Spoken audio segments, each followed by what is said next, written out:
যদি কেউ রোজা রাখে আর ভাবে কি লোক আমাকে ভাবুক আমি খুব রোজাদার,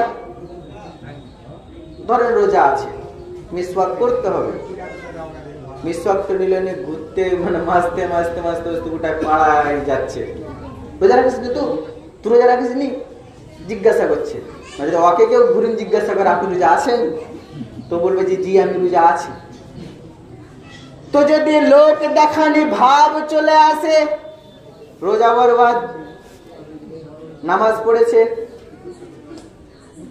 ফজরের বেলায় চোখ কচলাইছে, একজনকে জিজ্ঞাসা করছে কি চাচা এত চোখ ঘষটাইছে কেন, চোখ এত লাল লাগছে কেন?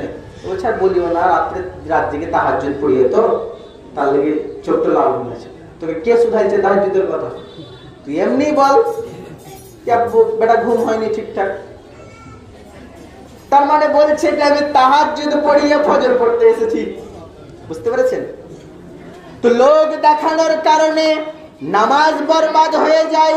যদি কেউ দান করে আর এটা মনে মনে ভাবে কি সবাই ভাবুক আমি বিরাট দানি, দান বরবাদ হয়ে যায়।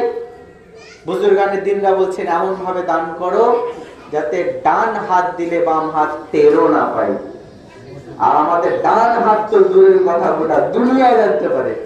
প্রথমে মাইকে জানানো হয়, তারপরে যদি তুই কেন জানবি না তোর বাপ সুদ্ধা জানবে বলে ছবি তুলে ফেসবুকে ছেড়ে দেওয়া হবে।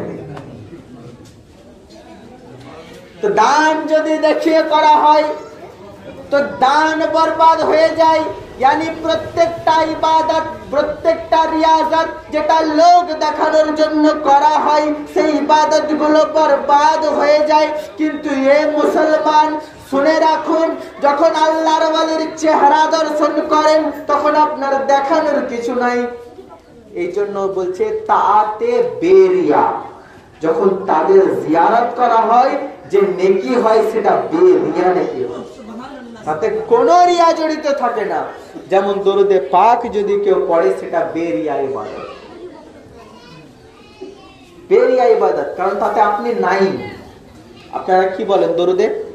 আল্লাহুম্মা। যখন নামাজ পড়েন তখন কি বলেন? নাওয়াইতু আন, কি বলেন? যে কোনো নামাজ একটা নিয়ত, নাওয়াইতু আন উসাল্লি আলিল্লাহি তাআলা, আমি পড়ছি। কি বলেন? আমি পড়ছি, আমি নামাজ পড়ছি, আমি 2 রাকাত পড়ছি, আমি 4 রাকাত পড়ছি। বলেন যে কোনো ইবাদত করেন কি বলেন? আফতার তু, আমি ইফতার কমপ্লিট করলাম। যে কোনো ইবাদত আপনি করেন তাতে আমি ভরা আছে। কিন্তু যখন দরুদ পড়েন বলেন আল্লাহুম্মা, ইয়া আল্লাহ সাল্লি আলা মুহাম্মাদ ওয়া আলি মুহাম্মাদ, ও আল্লাহ তুমি পাঠাও দরুদ মুস্তাফার উপরে, ও আলে মুস্তাফার উপরে। দরুদ এই জন্যই কবুল, দরুদে কোনো মেয়ে নাই, কোনো আমি নাই। যেহেতু আমিত্ব থেকে দরুদ পাক, এই জন্য দরুদ সর্ব অবস্থায়